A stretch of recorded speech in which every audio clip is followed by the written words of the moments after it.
Naloka na naman si Kim Chiu sa panibagong paandar ng isa sa marami niyang fandom dahil sa ere naman nagpasikat ang mga ito.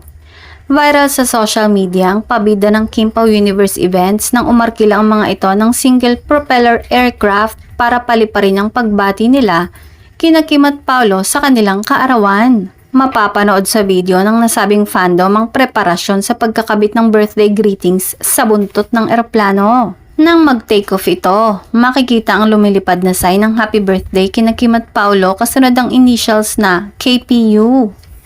Kim Pao Universe family taking it to a whole new level of high. Sabi pa sa caption ng post sa X account ng fandom.